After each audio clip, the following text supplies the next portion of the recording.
안녕하십니까. 네, 반갑습니다. 자, 이번 주는 네 번째 주죠. 자, 오늘 할 차례는 191쪽인가요? 191쪽 맞죠? 자, 시간이 굉장히 빨리 가죠. 금방 지나가죠. 지금 여러분보다 아마 제가 시간이 훨씬 빨리 지나갈 겁니다. 저는 여기저기 이제 다니면서 수업을 하니까 눈 뜨면 월요일이고요. 눈 감을 때 되면 토요일입니다. 아무튼 정신없이 지나가고 있습니다. 자, 오늘도 지난 시간에 했는 거를 좀 복습을 해보겠습니다.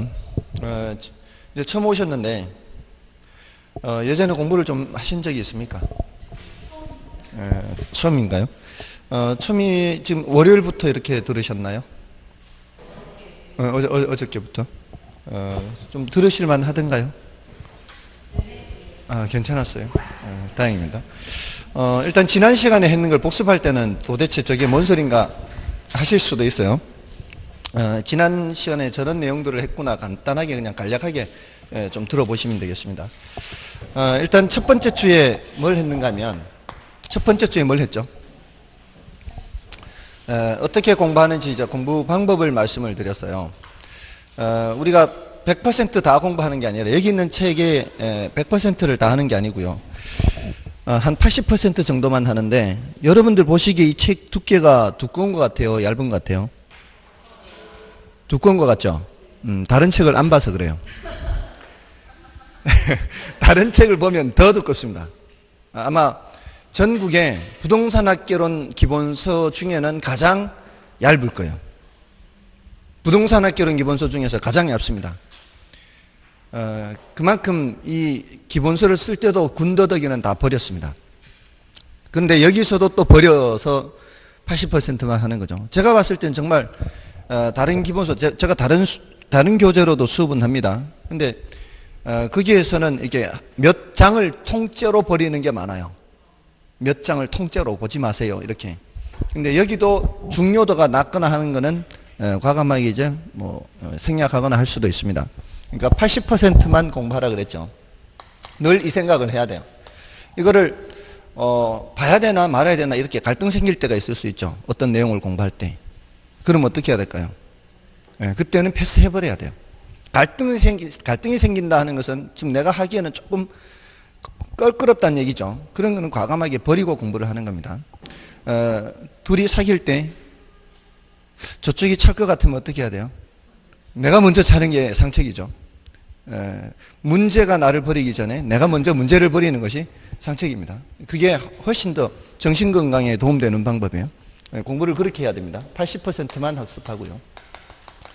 다음에 이제 기출문제를 주의 깊게 보시라 그랬죠. 여기 기출문제가 지금 수록이 되어 있습니다. 중간중간에도 있고 단원별 끝날 때마다 수록되어 있습니다. 기출문제를 바탕으로 해서 기본서가 쓰여집니다. 근데 기출문제를 이렇게 보시다 보면은 이런 문제를 풀기 위해서 이렇게 본문을 보니까 본문에 내용이 없어요. 기출문제에는 있는데 본문에는 없어요. 그럴 수 있습니다. 올해도 그런 문제가 출제가 됐고요. 그런 것들은 과감하게 버리라는 얘기예요. 그러니까 기출문제라고 해서 다 중요한 것은 아닙니다. 그러니까 기본서에 없는 그런 기출문제는 이런 거는 예외적으로 출제되는구나 하고 버려야 돼요. 그러니까 작년에는 출제됐고 그 전년도에도 출제됐는데 올해는 출제 안 되는 그런 예외적인 문제들이 있습니다. 그게 지금 공부하고 있는 정책론에 제일 많아요. 정책론에 그런 게 제일 많습니다. 왜냐하면 정부가 시행하는 정책이 굉장히 다양하게 많겠죠. 근데 그 많은 정책들이 다 법률로 시행을 하거든요. 근데 그 많은 법률들을 다 공부할 수는 없어요.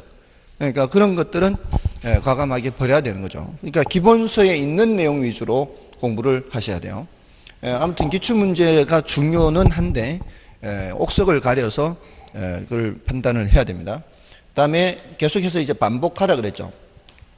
반복이라는 거는 수업 시간에도 반복할 수 있다 그랬죠. 지금은 굉장히 낯선 것들이 계속 나오니까 따라오기에도 급급할 겁니다. 근데 나중에 1, 2월, 3, 4월 되면은 어느 정도 여유가 생깁니다. 그러면은 그 여유 생긴다고 머리에 이제 다른 생각하지 마시고요. 이거 반복하는 데 시간을 써야 돼요. 이렇게 수업하다 보면 눈빛을 보면 딴 데 갔다 오는 사람들이 보여요. 그게 보이는데 일일이 다 터치하고 지나갈 수가 없으니까 그냥 모른 척하고 지나가기도 하는데 가끔 가다가는 얘기하고 싶어요. 빨리 이쪽으로 오시라고. 그런 분들이 계시는데 아무튼 여유가 있으면은 딴 생각하지 마시고 반복을 해야 돼요. 수업 시간에 반복. 다음에 이제 공인중개사 시험 합격을 위해서는 이 민계공이 제일 중요하다 그랬죠.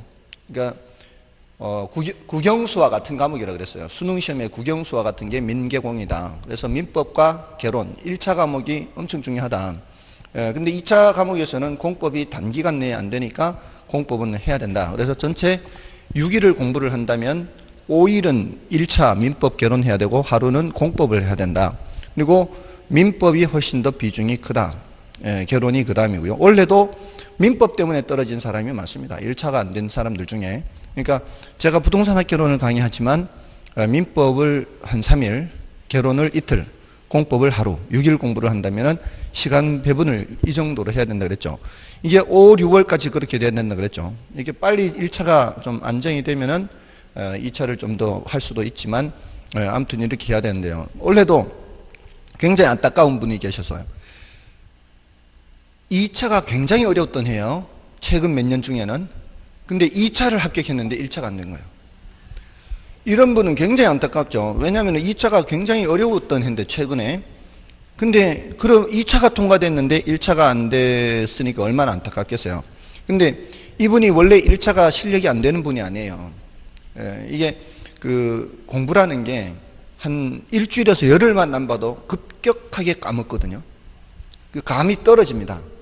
그러니까 내가 이거 봤던 건데 이게 뭐지? 이런 식이 되는 거예요. 봤던 건데. 근데 이분이 원래 워낙 1차가 이제 튼튼하다고 생각하시고 2차에 너무 집중을 한 거죠. 마지막에. 머리도 하얗게 쓰신 분인데 70이 다 되신 분이에요. 은퇴하셔가지고 그랬던 분인데 당연히 합격할 거라고 생각했죠. 워낙 평소에 질문하는 거 보면은 내공이 보이잖아요. 내공이 있는 사람은 내공이 있는 사람이 보여요. 근데 죄송합니다. 제가 내공이 있다고 자랑해서. 근데 그랬던 분이 안 됐으니까 얼마나 안타깝겠어요. 그러니까 1차 위주로 하시고 나중에라도 1차가 어느 정도 됐다고 해서 너무 2차에 시간을 올인하면 안 되고 1차를 까먹지 않기 위해서라도 꾸준히 봐줘야만 유지가 될 수 있습니다. 아무튼 그런 학습 방법에 대해서 말씀을 드렸고요. 다음에 이제 부동산 개념이라는 걸 했어요. 부동산이 뭐다? 부동산이 뭐다 할 때 여러 가지 측면에서 살펴본다 그랬죠. 법적인 측면이나 경제적인 측면이나 기술적인 측면, 이런 여러 가지 측면에서 살펴보는데 법적인 측면에서는 다시 잔가지가 갈라진다 그랬죠. 법 중에서도 민법상 개념으로서 토지 및 그 정착물 했고요.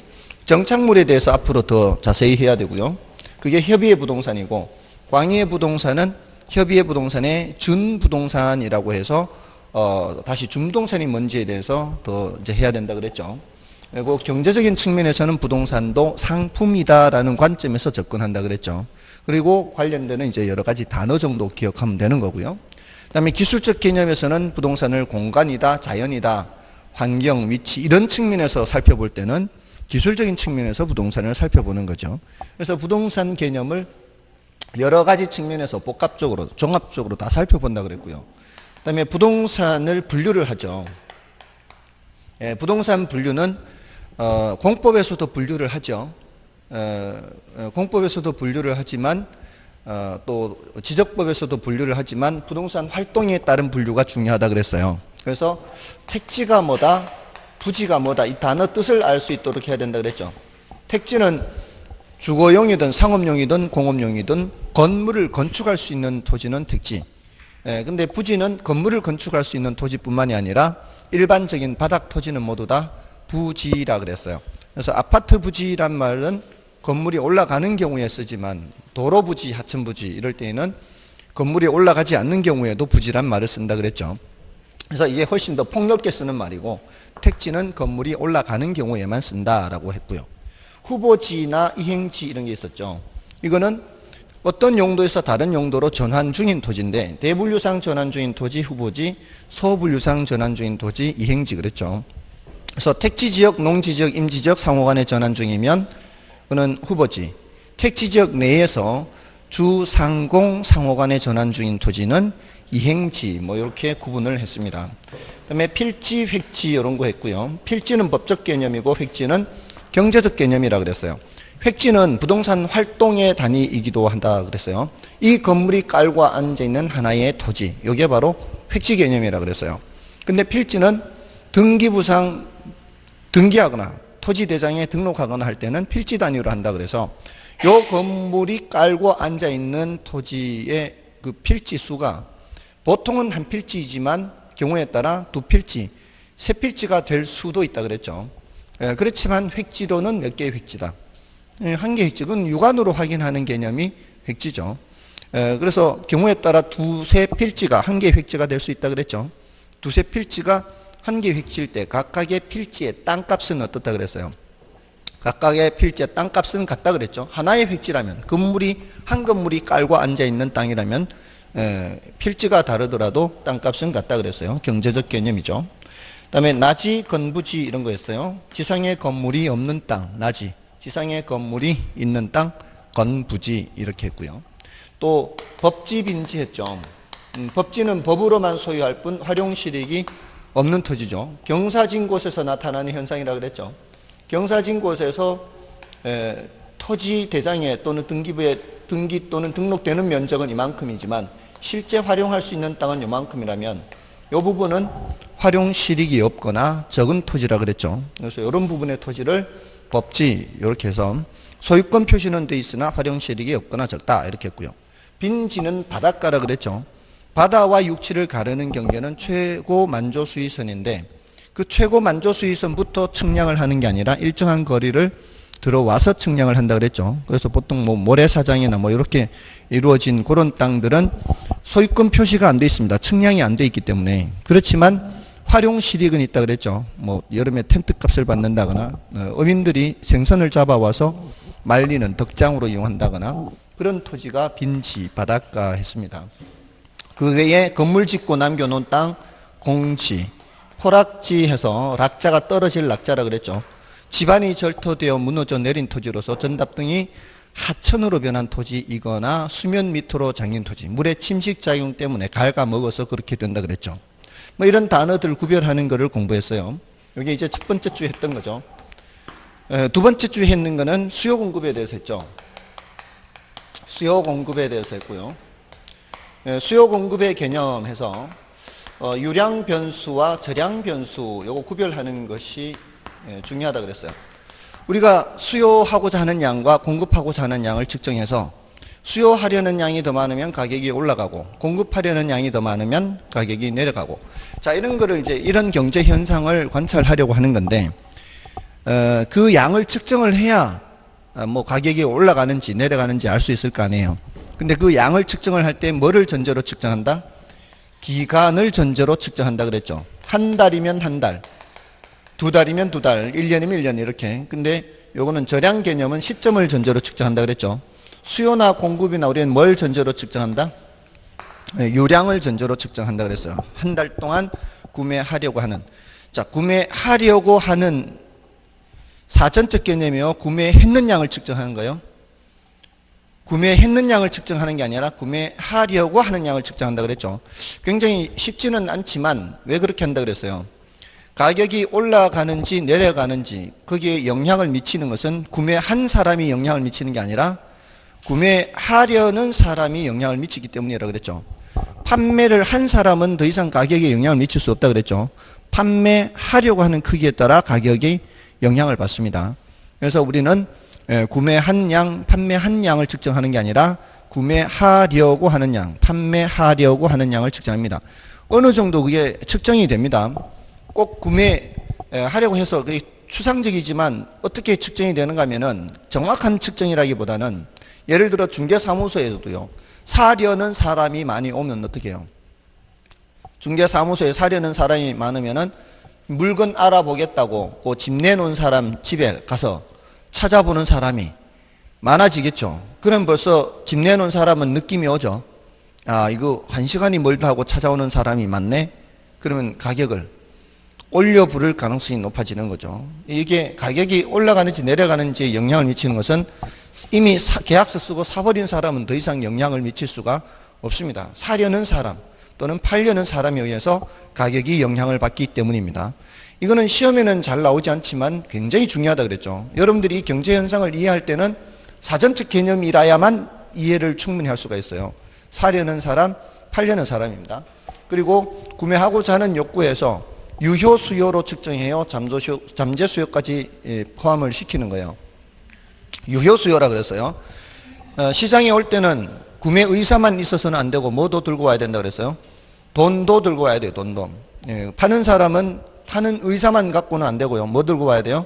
물건 들고 와야 돼요. 유효 수요와 유효 공급으로 측정을 하는 거죠.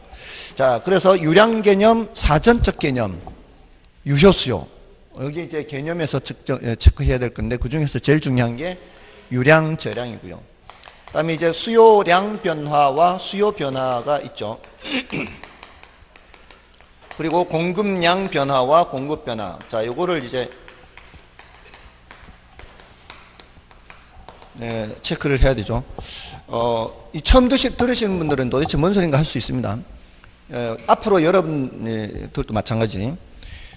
공부를 할 때는요, 공부를 내가 이제 지금 쭉 해오다가 중간에 한 몇 주를 못했어요. 몇 주를 못했을 때는 어떻게 공부를 해야 될까요? 지나간 거를 빨리 채워넣고 해야 될까요? 지금부터 해야 될까요? 항상은 아니지만 거의 대부분 지금부터 해야 돼요. 지금부터. 왜냐하면은 지나간 거를 공부하다 보면은 지금 하는 게 이제 못하게 되죠. 그럼 다음 주가 되면은 또 지나간 거 하다 보면 지금 하는 걸 못해요. 공부라는 게 계속 뒷북치기가 돼요.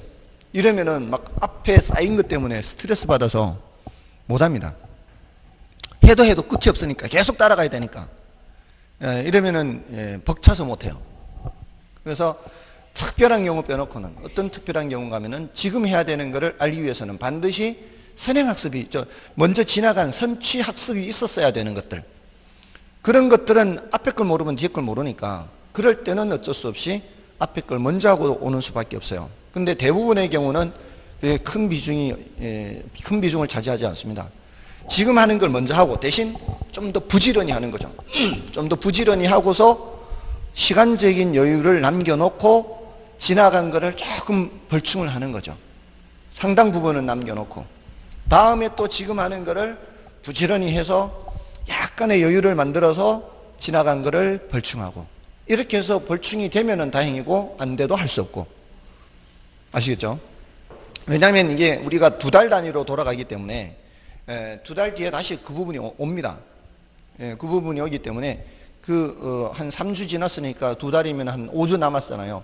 5주 남은 기간 동안 지금 따라오면서 현재 하는 걸 따라오면서 뒤에 거를 벌충을 하면은 훨씬 더 두 번째 들기엔 좋겠지만, 혹시라도 다 못 채우더라도 벌충이 안 되더라도 2달 뒤에 다시 처음서부터 할 때 또 들을 기회가 있기 때문에 그렇게 해야 공부가 덜 힘듭니다. 그래서 대부분의 학생들 이렇게 책들 보면, 공부하는 학생들 책들 보면 어떨까요? 제일 앞부분이 새카맣죠? 제일 앞부분이 새카맣잖아요. 저만 그런가요? 여러분들 안 그런가요? 다들 경험해 보셨을 텐데 책 교과서 높여 보면은 그 왜 앞부분이 왜 새카말까요? 중간에 이제 작심삼일이 돼서 그만뒀죠. 작심삼일이 돼서 그만두고 난 후에 다시 공부해야지 하면서 다시 또 처음서부터 하는 거잖아요. 그러니까 앞부분만 계속 반복하는 거예요. 근데 우리 시험에서 앞부분이 제일 중요도가 낮아요. 그러니까 제일 시험에 잘 안 나는 것만 제일 새카만 거예요. 그러니까 항상 지나간 거는 지나간 거고요. 지금서부터 지난번에 그만둔 데서부터 하거나 이런 식으로 공부를 해야 돼요. 항상 학습이라는 건 그렇게 해야 돼요. 이 방법을 잊지 마시고요. 왜냐하면은 학습에 있어서만큼은 제가 여러분들보다 훨씬 더 많은 선배고요. 많이 공부를 해본 사람입니다. 학습 방법에 대해서만큼은. 아무튼 그렇게 하시고요. 자, 이게 이제 수요량 변화, 수요 변화가 굉장히 중요하다 그랬어요. 수요량 변화는 그 재화의 가격이 변해서 수요하고자 하는 양이 변하는 거고요. 수요 변화는 그 재화의 가격 이 외의 요인이 변해서 수요하고자 하는 양이 변한다 그랬죠. 일상생활에서는 이런 거 구별 안 한다 그랬죠. 자, 우리가 장보기 할 때 이거 담습니다. 담고 빼고 지난번보다 이렇게 하는 행동을 하는데 이게 다 수요량이 변하는 거예요. 근데 자, 귤 매대에 가서 귤 가격이 싸니까 더 담았어요. 귤 가격이 싸니까 더 담았어요. 이거는 귤에 대한 무슨 변화? 수요량 변화예요. 자, 근데 그 옆에 사과 매대에 가서는 조금 전에 귤을 더 담았으니까 사과를 덜 담았어요. 이거는 사과에 대한 무슨 변화? 사과에 대한 수요 변화. 사과 가격 보고 덜 담은 거예요? 귤을 더 담아서 덜 담은 거예요? 귤을 더 담아서 사과를 덜 담았죠. 그럼 사과의 가격 보고 판단한 게 아니에요. 항상 그 재화에 뭘 보고 판단해야 수요량 변화요? 그 재화의 가격 보고 판단해야 수요량 변화요. 그럼 사과의 수요량 변화가 되려면 사과 가격이 비싸서 덜 담아야 돼요. 뭔 뜻인지 아시겠어요? 근데 지금 사과 가격이 비싸서 덜 담은 게 아니라 귤을 더 담았기 때문에 사과를 덜 담았잖아요. 그러면은 사과에 대한 수요 변화예요. 빌라를 더 담아서 아파트를 덜 담았어요. 이건 아파트에 대한 수요 변화예요. 빌라를 더 담았어요. 이게 빌라 가격이 싸니까 빌라를 사람들이 더 많이 샀어요. 두 개 저울질 하다가 아파트하고 빌라하고 저울질 하다가 빌라 가격이 싸니까 빌라 사러 갔단 말이에요. 그러면 아파트를 덜 살 거 아니에요. 빌라 사러 많이 갔으니까 아파트를 덜 사면은 아파트에 대한 무슨 수요? 무슨 변화? 수요 변화 이렇게 된다 이 말이에요. 자, 다음에 사과를 사려고 할 때 지난번에는 보너스를 좀 받아서 사과를 더 샀지만 이번엔 보너스가 없어서 사과를 덜 담았어요. 이거는 사과에 대한 수요 변화. 항상 그 재화의 가격이 아닌 것 때문에 판단하는 건 무슨 변화? 수요 변화. 그 재화의 가격 때문에 판단하는 것은 수요량 변화. 이게 어떻게 보면 정말 쉬운 건데 제가 할 때마다 얘기를 하잖아요. 그만큼 중요하다는 얘기예요. 올해도 출제가 됐고. 근데 사람들이 틀린다는 게 이게 안타까운 거죠. 제가 분명히 아파트 시장에서 우리 시험에 아파트 시장에서 수요량 변화와 수요 변화가 바르게 짝지어진 것은 이렇게 했어요. 그러면 제일 먼저 뭘 찾아야 될까요? 아파트 가격이 어디 있는지를 봐야 될 거 아니에요. 근데 틀린다니까요. 요게 19회 때 시험인가 그랬어요. 27회 때인가 2년 전인가 이번에는 부동산 시장에서 공급량 변화와 공급 변화를 물었어요. 그럼 빨리 뭘 찾아야 돼요? 부동산 가격을 빨리 찾아야 되는 거죠. 왜? 공급량 변화 요인은 딱 몇 개밖에 없으니까. 한 개밖에 없으니까. 그 재화의 가격 한 개밖에. 공급량 변화, 수요량 변화는 그 재화에 뭐가 변하는 거니까? 가격이 변하는 거니까. 나머지는 전부 다 뭐고요? 수요 변화 또는 공급 변화니까. 아시겠습니까? 그러니까 아주 간단한 건데 사람들이 자꾸 까먹어요. 근데 왜 이렇게 구별한다 그랬어요? 그래프로 나타냈을 때의 차이점 때문이라 그랬죠. 그래프로 나타냈을 때 가격과 수요량과의 관계를 먼저 그래프로 나타내서 가격이 변할 때 수량이 변하는 거는 이 길이가 변하는데 길이가 변하긴 변하더라도 가격이 변하면 이 높낮이가 이렇게 바뀐다 그랬죠. 가격이 올라갈수록 수요하고자 하는 양은 줄어들고 가격이 내려갈수록 수요하고자 하는 양은 늘어나죠. 이렇게 하는 요 끝점들을 연결한 게 바로 뭐였어요? 수요 곡선이었죠. 자, 근데 가격 외에 소득이 변하거나 하면은 같은 가격이라도 수요하고자 하는 양이 더 많죠. 소득이 적은 사람과 소득이 많은 사람은 수요하고자 하는 양이 바뀌죠. 이렇게 다르죠. 또는 같은 사람이라 해도 소득이 적을 때 수요량보다는 소득이 많을 때 수요량은 다르잖아요. 자, 이렇게 같은 가격인데도 이렇게 늘어나는 거, 이게 무슨 변화? 수요 변화라는 거죠. 이거는 가격이 변한 게 아니니까. 근데 소득이 변할 때는 다른 가격을 제시하더라도 어때요? 다른 가격을 제시하더라도 소득이 적을 때보다는 소득이 많을 때 수요하고자 하는 양이 더 많을 거니까 전체적으로 이 길이가 어떻게 해요? 전체적으로 길이가 늘어나서 이렇게 되는 게 무슨 변화? 수요 변화라 그랬죠. 그러니까 수요량 변화와 수요 변화는 그래프로 나타냈을 때의 모습이 다른 모습이기 때문에 이렇게 크게 중요하게 구별을 하는 거죠. 자, 그래서 수요 변화나 공급 변화는 뭐의 이동으로 나타난다 그랬어요? 선의 이동, 선의 이동. 이 수요 곡선 자체가 이동하는 거고, 얘는 점의 이동이라고 그랬잖아요. 그것 때문에 중요한 거예요. 그래프로 나타냈을 때 모습 때문에. 자, 그런데 이제 선이 이동하는데 이제 오른쪽으로 이동하느냐, 왼쪽으로 이동하느냐, 이제 요거를 이제 주의를 해야 된다 그랬죠. 근데 대체로 쉬워요. 예를 들어 인구가 증가하면 어느 쪽? 오른쪽 그리면 되고, 인구가 감소하면은 왼쪽 그리면 돼요. 식구수 늘어나면 오른쪽, 식구수 줄어들면은 왼쪽 이렇게 그리면 되고, 또 좋아하는 정도가 늘어나요. 아파트에 대한 선호도가 늘어나요, 사람들이. 그러면 아파트의 수요는 증가 오른쪽으로 그리고 선호도가 감소하면은 왼쪽 그리면 된단 말이에요. 근데 대체로는 쉬운데 조심해야 되는 게 두 가지가 있다 그랬어요. 하나는 소득이란 얘기가 나오거나, 하나는 관련재 가격이라는 말이 나올 때 조심해야 된다 그랬어요. 근데 이 관련재는 두 가지가 있다 그랬죠. 대체재 가격이 나올 수도 있고 보완재 가격이 나올 수도 있고요. 원칙이 대체재 가격이에요. 여기는 소득에서는 정상재가 있고 열등재가 있어요. 원칙이 정상재. 우리는 대부분의 경우는 정상재입니다. 우등재. 그러니까 보통은 소득이 증가하면 수요가 증가해요. 그러면 어느 쪽이 그리면 돼요? 오른쪽이 그리면 되고, 소득이 감소하면 수요가 감소하니까 왼쪽이 그리면 돼요. 증가하면 오른쪽, 감소하면. 이게 원칙이라고요. 근데 어떤 재화의 경우에는 소득이 증가할 때도 수요가 감소할 수도 있다는 거예요. 예외적으로. 이게 무슨 재라 그랬어요? 열등재라 그랬죠. 연탄 같은 거. 이런 것들은 소득이 증가하면 수요가 감소할 때는 왼쪽에 그려야 되는 거예요. 그걸 조심하면 된단 말이에요. 자, 그러니까 조심해야 되는 게 있는 거죠. 자, 여기 관련재 가격에서도 아까 귤 가격이 싸니까 귤을 더 담았어요. 귤 가격이 싸니까, 하락하니까 귤을 더 담아서 사과를 덜 담았죠. 자, 이쪽은 귤 가격 방향이고 제 왼팔은 사과 수요 변화 방향이에요. 방향이 어때요? 같은 방향으로 나타나요. 이게 대체재예요. 대체재 가격이 하락하면은 내가 그리는 재화 수요가 감소해요.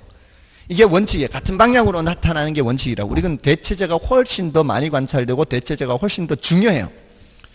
대체재 가격이 올라가면은 내가 그리는 재화 수요 증가해요. 같은 방향인데, 보완재 가격이라는 말이 나올 때는 반대로 돌아가거든요. 근데 지금 이거는 지금 단계에서 정리를 안 해도 된다 그랬죠. 이거는 내년 늦어도 5, 6월까지만 가면 돼요. 그러니까 지금 단계에서는 어떻게 생각하면 돼요? 소득이라는 얘기 나오거나 또는 대체재 보완재 이런 말이 나오면은 조심해야 된다. 항상 일정한 방향이 아니라 대체재 가격 변화 방향과 보완재 가격 변화 방향이 어떠냐에 따라서 이게 오른쪽 왼쪽이 대체재와 보완재가 서로 달리 나타난다는 거, 조심해야 되는 게 있다라는 것만 기억하시면 되고요. 그 다음에 공급량 변화, 공급 변화에서도 마찬가지 점의 이동, 선의 이동은 똑같고, 그 다음에 선의 이동의 요인에서 생산 기술 수준이나 생산 요소 가격 이런 거 조심하시라 그랬어요. 여기서는 조심할 게 없다 그랬어요. 이건 이제 얘가 다르다는 거는 주의를 하시고요. 수요 결정 요인에는 이런 것들이 나오고 공급 결정 요인에는 이런 것들이 나오는데, 공급 결정 요인에서는 예외적으로 다른 것으로 변하는 게 없다 그랬어요. 예를 들어 생산 기술이 향상이 되면은 그때는 공급이 증가하기만 하지 예외적으로 감소하는 경우는 없어요. 그러니까 여기서도 그래프를 그리면 이제 공급 곡선은 이렇죠. 가격이 상승하면은 공급량은 증가해서 이 공급 곡선상의 점의 이동은 공급량 변화죠. 근데 생산 기술이 향상이 되면은 똑같은 가격이라도 더 많은 양을 생산할 수 있어요. 똑같은 가격이 제시되더라도. 그럼 이렇게 되면은 이거는 생산 기술이 향상됐을 때 공급 곡선이죠. 이게 공급 변화죠. 오른쪽에 그리면 증가, 왼쪽에 그리면 감소 이렇게 되는데, 생산 기술이 향상되면은 오른쪽에만 그리고요. 왼쪽에 예외적으로 그려지는 경우 없어요.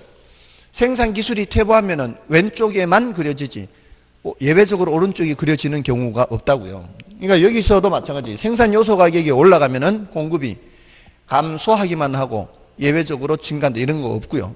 생산 요소 가격이 내려가면은 공급이 증가하기만 하는 거죠. 그러니까 여기서만 소득이 증가할 때 수요가 증가할 수도 있고 감소할 수도 있고, 관련제 가격이 올라갈 때 내가 그리는 수요가 증가할 수도 있고 감소할 수 있고, 이것만 이제 조심하는 거예요. 그것만 조심하면은 여기서는 틀릴 게 없어요. 여기서만 조심하면은. 그 다음에 이제 균형의 결정과 이동을 했어요. 균형은 어디서 결정된다 그랬어요? 균형이라고 하는 거는 수요하고자 하는 양과 공급하고자 하는 양이 똑같을 때. 이러면 이제 가격이 올라가지도 않고 내려가지도 않고 균형이에요. 근데 공급량이 더 많은 경우나 또는 수요량이 더 많은 경우는 균형이 아니죠. 공급량이 더 많은 경우는 초과 공급, 수요량이 더 많은 경우는 초과 수요죠. 균형이 아니라는 건 뭔가 움직임이 있다는 얘기죠.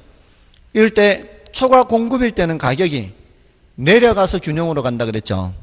가격이 내려가면서 시장에 등장한 두 배우들, 수요자, 공급자라는 두 배우가 연기한다 그랬죠. 가격이 내려가면은 이 많던 공급자 중에 일부는 빠져나간다 그랬어요. 시장에서. 그다음에 얼마 되지 않던 수요자들은 가격이 내려가면서 수요량이 늘어나서 균형으로 간다 그랬어요. 그래서 불균형에서 균형으로 갈 때 초과 공급일 때는 가격이 내려감에 따라 이렇게 해서 균형으로 가게 돼 있어요. 초과 수요일 때는 어떻게? 수요하고자 하는 양이 더 많을 때는 가격이 올라가죠. 가격이 올라가면은 이쪽에 많던 수요자들 중에 일부는 포기하고 빠져나갑니다. 이렇게 하면서 가격이 올라가면 이제 이쪽 공급자들은 더 들어오게 되죠. 이렇게 해서 균형으로 가게 되는 거죠. 자, 그러면서 그 가격이 변하니까 뭐예요? 공급량 변화, 수요량 변화에 의해서 균형으로 이렇게 조정이 돼요. 가격에 의해서. 결정된 균형이 이동하는 거는 교차점이 이동한다 그랬어요. 그래서 이 교차점이 균형점이라 그랬죠. 교차점이 균형점인데 이 위는 초과 공급인 상황이고 이 아래는 초과 수요인 상황이죠. 그러니까 초과 공급일 때는 이 상황이에요. 제가 이렇게 팔로는 이렇게 나타낸 것이 그래프는 이렇게 나타난 거죠. 이게 수요량이고 이게 공급량. 이때는 가격이 내려가면서 공급량 감소가 되면서 이게 이쪽은 이렇게 되는 거죠. 그다음에 이쪽은 올라가 이렇게 수요량 증가잖아요. 수요하고자 하는 양은 증가한다 이렇게. 그다음에 아래에서는 초과 수요 이 상황이죠. 이 상황에서 가격이 올라가게 되면 수요량은 줄어드는 이 길이가 짧아지는 거죠. 이렇게. 그러면서 공급량은 이렇게 늘어나잖아요. 이렇게. 이 공급량은 늘어나는 게 이게 왼팔이 올라가는 거죠. 그러니까 지금 제가 팔로는 이렇게 설명하고 이렇게 설명하지만 그래프에서는 이렇게 나타난다 이 말이에요. 그러니까 앞으로는 제가 이 짓을 안 해도 그래프로 충분히 설명이 된단 말이에요. 그러니까 힘들잖아요 이게. 이렇게 하면 훨씬 힘들어요. 그래프로 나타내면 이게 속으로 생각하라는 거죠. 그 무대를 생각하면서 하면은 균형이 어디서 결정돼요? 교차점에서 결정이 되죠. 그럼 교차점에서 균형이 결정되고 만약에 지금 이런 상황에서 수요 곡선이 이동하거나 이렇게 이동하거나 오른쪽 왼쪽 공급 곡선이 이동하면은 자, 이 상황에서 수요 곡선이 이동하면 오른쪽으로 이동 또는 왼쪽으로 이동하면은 균형점이 교차점이 바뀌잖아요. 이게 뭐예요? 균형의 이동으로 나타난다 그랬고요. 공급 곡선이 새로 그려지는 거 이것도 뭐예요? 균형의 이동했단 말이에요. 그래서 모두 네 가지 경우를 기본적으로 설명할 수 있어요. 수요 곡선이 오른쪽으로 이동 또는 왼쪽으로 이동. 1번, 2번. 앞으로 그렇게 할 거예요. 1번, 2번. 요거는 3번, 4번. 그래서 여기 1번이죠. 오른쪽으로 그려진 1번. 왼쪽으로 그려져서 여기 요 교차점 2번. 여기 오른쪽으로 그려진 건 3번. 왼쪽으로 그려져서 새로운 교차점 4번. 이렇게 하면은 자, 원래 균형점보다 위에 두 개가 있고요. 아래 두 개가 있죠. 원래 균형점보다 위에 두 개는 뭐예요? 가격이 올라가는 경우. 그럼 수요가 증가하거나 공급이 감소하면 가격은 올라가게 돼 있잖아요. 또 요 밑에 두 가지는 공급이 증가하거나 수요가 감소하면 가격이 내려가게 돼 있거든요. 이거를 그래프로 나타내면 얼마나 간단하게 나타낼 수가 있어요. 그 경우의 수 따라 이렇게 그래프를 아주 쉽게 할 수 있죠. 그리고 오른쪽 두 개, 왼쪽 두 개 이렇게도 할 수 있거든요. 원래 균형점보다 오른쪽에 있는 거. 요거는 거래량이 증가하는 거예요. 균형 거래량이 증가하는. 이 중개사무소로 치면은 체결 건수가 늘어나서 수수료 수입이 많아지는 거. 요거는 체결 건수가 줄어드는 거. 중개사무소로 치면은 계약서 쓰는 게 줄어들어서 수수료 수입이 줄어드는 경우죠. 균형 거래량 증가, 균형 거래량 감소. 이거를 그래프로 훨씬 더 쉽게 한꺼번에 정리를 할 수 있단 말이에요. 그래서 이런 그래프를 그리고 앞으로도 계속 그릴 거예요. 이거 계속 시험 칠 때까지 계속 그리는 게 이거예요. 이거는 이제 결론에 해당하는 거예요. 지금 여기서부터 여기까지 온 것의 결론이 이동에 해당하는 거죠. 그 외에 이제 탄력성에 대해서도 말씀을 드렸죠. 탄력성은 수량 변화의 크기 정도다 해서 수량이 얼마나 많이 변하느냐, 적게 변하느냐에 대해서 말씀을 드렸어요. 그게 가격이 변해도 수량이 변할 수가 있고, 소득이 변해도 수량이 변할 수가 있고, 관련재 가격이 변해도 수량이 변할 수 있는데, 수량이 많이 변할수록 탄력적인 거고, 수량이 적게 변할수록 비탄력적이다. 뭐 이런 얘기 했습니다. 자, 이게 두 번째 주고요. 지난주에 했는 게 뭐예요? 지난주에 했는 게 시장론 했고요. 시장론에서 이제 부동산 시장의 특성 이런 거 했고요. 과장국수 비비자 그랬죠. 과장국수 비비자. 앞으로도 계속 과장국수 비비자 그 내용 뭐 별로 어렵지 않다 그랬어요. 이거는 과다한 법적 제한. 부동산 시장은 다른 시장에 비해서 법적 제한이 많은 편이다. 과장, 장기성. 매매 기간이 길다 그랬죠. 계약하고 중도금 치르고 잔금 치르고 또 팔라고 물건을 내놔도 이게 바로 팔리는, 바로 이렇게 계약서 쓰는 것도 아니고요. 그래서 황금성이 낮다 그랬고요. 과장국수 할 때 국지성이죠. 지역에 따라 달리 나타날 수 있다. 거래가 활발한 지역, 거래가 둔화되는 지역. 과장국수, 수급 조절 곤란이라고 그랬어요. 수요와 공급 조절이 어렵다. 특히 공급 조절이 어렵다고 그랬어요. 과장국수, 수급 조절 곤란. 그다음에 비비비자, 상품이 거래되는 시장에서 상품의 비표준화성, 상품이 표준화가 잘 안 돼 있어요. 그다음에 거래는 공개가 잘 안 돼요. 그다음에 시장은 비조직적이에요. 그다음에 자금의 유용성 여부에 따라 영향을 많이 받는다. 이런 거 했고요. 그다음에 부동산 시장 기능 했죠. 요거는 자본주의 사회를 이때 말씀을 드리면서 조금 시간을 많이 들여서 말씀드렸어요. 자본주의 경제 체제에서는 자원 배분을 누가 담당하고 있다? 시장이 담당하고 있다. 사회주의 경제 체제에서는 정부가 담당하고 있다. 자, 근데 누가 자원 배분하는 게 훨씬 더 효율적이다? 시장이 자원 배분하는 게 훨씬 더 효율적이다 그랬어요. 어떻게 해서 그게 효율적이 된다 그랬죠? 사람들이 더 좋아하는 물건을 만드는 것이 한정된 자원을 효율적으로 이용하는 방법이라고 그랬죠. 자원은 항상 한정되어 있어요. 사회주의 체제에도 자원이라는 게 있고 자본주의 체제에도 자원이라는 게 있다 그랬죠. 근데 그 자원을 사람들이 더 좋아하는 물건을 만드는 데 사용하는 것이 더 효율적이에요. 근데 자본주의 사회에서는 그게 어떻게 나타난다 그랬어요? 시장에서 가격으로 나타난다 그랬죠. 시장에서 가격으로 나타나게 돼서 사람들이 더 좋아하는 건지 그렇지 않은지는, 여러분들 혹시 예전에 한때 유행했던 건데 오리회전구이 드셔보셨어요? 오리회전구이? 안타깝네요. 안 드셔보셨어요 지금. 그게 제가 오리고기를 별로 안 좋아하는 편이에요. 기름이 너무 많아서, 뭐 기름이, 오리고기 기름은 뭐 나쁜 기름은 아니라고 하는데, 아무래도 그 기름이 너무 많으니까 주물럭 이런 거 하면은 기름이 너무 많잖아요. 근데 그거는 회전구이는 이렇게 숯불 요거 해가지고 이렇게 돌아가면서 꼭 요즘 양꼬치처럼 기름기가 쫙 빠지니까 맛이 괜찮잖아요.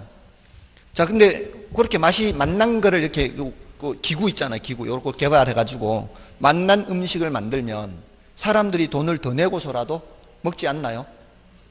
똑같은 오리라는 자원을 이용해서 사람들이 더 맛나하는 음식을 만들어요. 그러면은 그게 자원을 더 효율적으로 쓰는 거 아닌가요? 그리고 돈을 더 내고라도 먹잖아요. 그게 뭐로 나타나게 돼 있어요?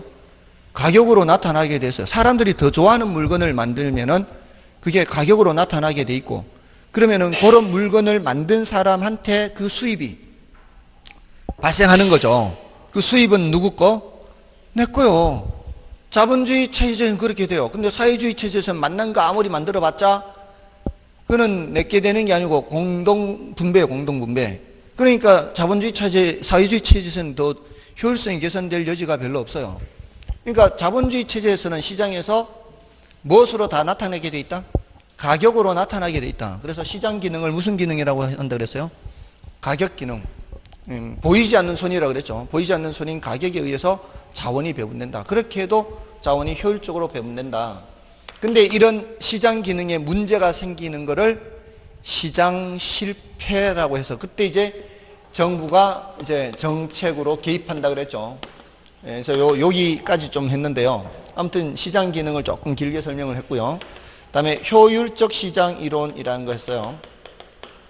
이거는 시장의 효율성을 얘기했죠. 그러니까 시장이, 이건 주식 시장에서 나온 이론을 부동산 시장에도 적용한다 했고요. 그러니까 시장이 효율적이다 그렇지 않다를 여기서는 정보의 효율성이라고 그랬어요. 정보가 즉각 반영되면은 효율적, 그렇지 않으면은 비효율적. 자, 근데 정보의 수준을 세 수로 나누어서 과거 정보, 현재 공표 정보, 미공표 정보, 내부 정보라고 그랬죠. 세 수로 나누어서 과거 정보가 반영되어 있는 시장을 약성 효율적 시장, 준 강성 효율적 시장은 현재 공표 정보까지 반영하는 시장, 내부 정보까지 반영하는 시장을 강성 효율적 시장에서 그 세 가지 개념 구분만 했어요. 그래서 현실은 어디까지 존재할 수 있다 그랬어요? 준강성 효율적 시장까지 존재할 수 있다 그랬죠. 이거는 현실적으로 존재할 수 없지만 개념적으로 얘기하는 시장이다. 그 다음에 이제 정책론 들어가서 정부의 시장 개입이라는 주제를 했고요. 토지 시장에 개입하는 토지 정책, 주택 시장에 개입하는 주택 정책. 자, 이런 내용들을 여기는 아직 하지 않고요. 정부 개입에 대해서만 했어요. 정부가 시장에 개입하는 거죠. 정부가 시장에 왜 개입하느냐 하는 게 있고요. 정부가 시장에 왜 개입하느냐, 바로 정부의 시장 개입 필요성이에요. 그 다음에 어떻게 개입하느냐 하는 게 정부의 시장 개입 수단이에요. 자, 여기서는 왜 개입하죠? 정부가 시장에? 시장이 뭔가를 못하기 때문에 시장 실패를 수정하기 위해서. 자, 시장이 갖고 있는 중요한 기능이 바로 자원 배분 기능이죠. 그럼 자원 배분 기능을 시장이 제대로 못할 때, 그럴 때 시장 개입하는 거 한 가지, 시장 실패를 수정하는 거죠.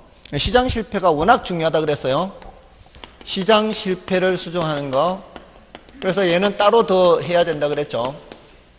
일단 이 말 뜻이 뭔지 알아야 되고 원인이 몇 가지 있는지 알아야 되고. 근데 요거 말고도 뭐가 있다 그랬어요. 사회적 목표를 달성하기 위해서. 이 사회적 목표는 주로 형평성 측면이라고 그랬죠. 자본주의 체제에서는 시장이 소득 재분배를 할 수가 없어요. 예, 빈익빈 부익부 현상을 시장이 할 수가 없어요. 처음서부터 시장이 못하는 거예요. 그러니까 자원 배분 기능은 원래는 누구한테 맡겨놨는데, 자원 배분 기능은 원래는 시장한테 맡겨놨는데 시장이 완벽하지는 않으니까 그때는 정부가 시장 실패를 수정하기 위해서 개입하는 거 한 가지가 있고, 또 한 가지는 이거는 처음서부터 누가 못하니까, 시장이 못하니까 정부가 해야 되는 거고, 그렇게 두 가지 측면에서 시장에 개입할 필요가 있다는 거죠. 근데 어떻게 개입하느냐, 이거는 세 가지 했어요. 직접 개입, 간접 개입, 토지 이용 규제예요. 토지 이용 규제는 별로 출제 안 됐다 그랬죠. 여기에서 주로 출제됐는데, 직접 개입은 정부가 선수로 뛰는 거라 그랬어요. 정부가 수요자가 돼버리거나 공급자가 돼버리는 거죠. 예를 들어 세종시 같은 경우에는 공영버스제라 그랬죠. 민간 버스 회사가 아니라 세종시에서 운영하는 이런 거는 직접 개입이죠. 근데 민간 버스 회사가 운영을 하는 상황에서 벽지 노선 같은데 사람들이 잘 안 다니는 데를 이렇게 가게 해서 돈을 보태주면은 그거는 간접 개입 이렇게 얘기했죠. 또 수요자 역할을 하는 거, 예를 들어 토지 비축제도, 나중에 토지 필요할 때를 대비해서 미리 사두는 거, 이거는 정부가 무슨 역할을 하는 거예요? 수요자로서 직접 개입하는 거죠. 이런 수요자가 돼버리거나 공급자가 돼버리는 건 무슨 개입? 직접 개입. 그리고 수요 공급 자체는 민간이 하지만 정부가 돈을 보태주거나 기술 지원을 하거나 이런 것들은 무슨 개입? 간접 개입. 이런 이제 구별이 중요하다 그랬어요. 그리고 이제 워낙 시장 실패는 워낙 중요하니까 시장 실패는 따로 말씀을 드렸어요. 시장 실패의 뜻이 뭐예요? 물으면 뭐라고 해야 돼요? 시장이 뭐를 실패하는 거요? 시장이 그 기능을 실패하는 거요. 자원 배분 기능. 시장 실패의 뜻에서 시장이 자원을 효율적으로 배분하지 못하는 거예요. 그냥 배분 못하는 게 아니라 원래 시장에 맡겨놓으면 효율적으로 배분을 하게 돼 있는데 그 효율적으로 배분하는 것을 못하는 것이고, 그 원인에는 여러 가지가 있다 그랬죠. 그 여러 가지 중에서 외부 효과가 제일 중요하다 그랬고요. 공공재 있고요. 불안전 시장 있고요. 비대칭 정보 또는 불안전 정보라 그랬어요. 자, 이런 현상이 있으면은 자원을 효율적으로 배분하지 못하는 이유가, 우리는 자원이 효율적으로 배분되는지 그렇지 않은지를 자원 쫓아다니면서 아는 게 아니라 그랬죠. 그 자원을 이용해서 생산되는 상품의 양으로 알 수 있다 그랬어요. 예를 들어 우리가 그냥 흔히 집에서 음식을 만들더라도 너무 음식을 많이 만들어서 음식물 쓰레기에 버릴 때는 어떻습니까? 그런 자원을 효율적으로 이용 못한 거죠. 아깝죠. 낭비죠, 그게. 그러니까 너무 많이 만들어진다는 건 뭐예요? 쓸데없이 버려지게 되는 것을 말하는 거거든요. 사용하지도 않으면서 만든 거는 낭비 아닌가요? 그건 자원을 효율적으로 사용하지 못한 거죠. 그러니까 적당한 양보다 많이 생산되거나 적당한 양보다 적게 생산되는 것도 비효율이에요. 만들어져야 되는 물건이 안 만들어지는 것도 비효율이라는 거죠. 그래서 이런 현상이 나타나면은 과소 생산 또는 과다 생산이 나타나게 돼 있어요. 공공재, 이거 등대 같은 거 시장에 맡겨놓으면 충분한 양만큼 생산돼야 안 돼요? 이거 과소 생산된다 그랬죠. 비배제성이라는 성질이 있다 그랬어요. 이런 것들은 요금을 안 내고 이용하는 걸 막을 방법이 없어요. 그러니까 시장에 맡겨놓으면 과소 생산. 불안전 시장 독과점 있다 그랬죠. 얘네들은 담합을 하거나 해서 가격을 올린다 그랬죠. 가격 올릴 때 생산량을 줄여서 가격을 올립니다. 비대칭 정보, 불안정 정보 이런 경우에도 대체로 과소 생산 이런 거예요. 과소 생산. 그래서 정보 유통을 원활하게 해야 된다 그랬죠. 그러니까 뭐 CCTV 달아서 우리 그 교통 정보를 제공을 해서 내비게이션 실시간으로 교통 정보 알려주는 거, 이런 것들도 전부 다 정부가 이렇게 정보 유통을 원활하게 하는 거죠. 그다음에 외부 효과에서는 정예 외부도 있고 부예 외부도 있다 그랬죠. 정예 외부는 양봉업자와 과손업자 사이에서 의도하지 않게 혜택을 주는데도 불구하고, 양봉업자가 과손업자한테 혜택을 주는데도 불구하고 대가를 받는 게 있어요, 없어요? 대가를 받는 게 없으니까 그를 굳이 나서서 일부러 과손 옆에 갖다 놓지는 않을 거다. 어차피 노동력은 똑같이 사용한다면은, 기왕이면은 과손 옆에 갖다 놓으면은 사회 전체를 한 가족으로 본다면 더 좋은데도 불구하고 대가를 받는 게 없기 때문에 굳이 갖다 놓지 않고 다른 데로 갖다 놓으면은 자신의 꿀 생산에는 차이가 없을지라도 과일 생산에 영향을 미칠 수가 있죠. 그러니까 대가를 받는 게 없다는 게 외부라 그랬죠. 시장 내부에서는 대가를 주거나 받는데 시장 외부 현상에서는 혜택을 주더라도 대가를 받지 못하는 정예 외부가 있고, 이때는 적정한 양보다 과소 생산이 돼요. 근데 부예 외부, 시멘트 공장과 이웃 주민이라고 그랬죠. 이거는 해를 끼치는데도 불구하고 대가를 지불하지 않기 때문에 막 생산해서 소비를 해요. 이게 요것이 유일하게 과다 생산 있죠. 이게 뭐가 되는 거예요? 시장 실패가 되는, 이걸 보고 시장 실패라는 걸 알 수 있는 거예요. 과소 생산, 과다 생산 보고. 그러니까 누가 개입하는 거예요? 정부가 개입하는 거죠. 이때는 보조금을 주는 거죠. 보조해서 저희 갖다 놔라. 돈 보태줄 테니까. 이때는 이렇게 많이 생산하지 못하게 규제를 해야 되고요. 등대 같은 거는 정부가 직접 생산해야 되겠죠. 민간에서는 생산이 안 되니까. 이거 독과점 규제해야 되고요. 이거 정보 유통을 원활하게 해야 되겠죠. 이렇게 해서 정부가 개입하는 겁니다. 이게 정부 개입이에요. 근데 시장 실패에 따라 정부가 개입한다고 해서 완벽하게 개선되는 것은 아니다. 뭐가 있을 수 있다? 정부 실패가 있을 수 있다. 자, 여기까지가 지난주에 했는 겁니다. 그래서 첫 번째 주부터 지금까지 지금 3주에 걸쳐서 했는 거를 복습을 했는데요. 혹시 생각이 좀 나십니까? 제가 중간에 딱 한 번 실수한 게 있어요. 조는 사람을 깨우지를 못했어요. 진도 나가느라고. 주의가 다른 데로 이 분산이 된 게 확인이 됐음에도 불구하고 갈 길이 바빠서 제가 터치를 못했어요. 아무튼 3주간 공부한 거를 지금 1시간 동안 복습했는데 다른 데보다 지금 시간을 조금 더 많이 들여서 복습을 했어요. 아무튼 앞으로는 조금씩 좀 시간을 줄이더라도 터치는 해드리겠습니다. 터치는 해드리고 직전 주에 했는 거를 복습을 좀 더 많이 해드릴 건데요. 지금 뭐 입문 과정이라 뭐 그렇게 부담스럽게 뭐 하지는 않아도 되니까 저런 내용들을 하는구나. 이번 11월 12월 과정은 소개를 받는 과정이다 이렇게 보시면 되고요. 남은 이제 1, 2월부터 이제 본격적으로 진도가 나가겠죠. 1, 2, 3, 4, 5, 6 계속 직전 주에 있는 내용들을 복습을 해드릴 겁니다. 아무튼 여러분도 집에 돌아가셔서 복습을 더 하시면 훨씬 더 효과적이 될 수가 있고요. 오늘 나가는 진도는 좀 쉬고 할까요? 오늘 나가는 진도는 191쪽부터 좀 쉬고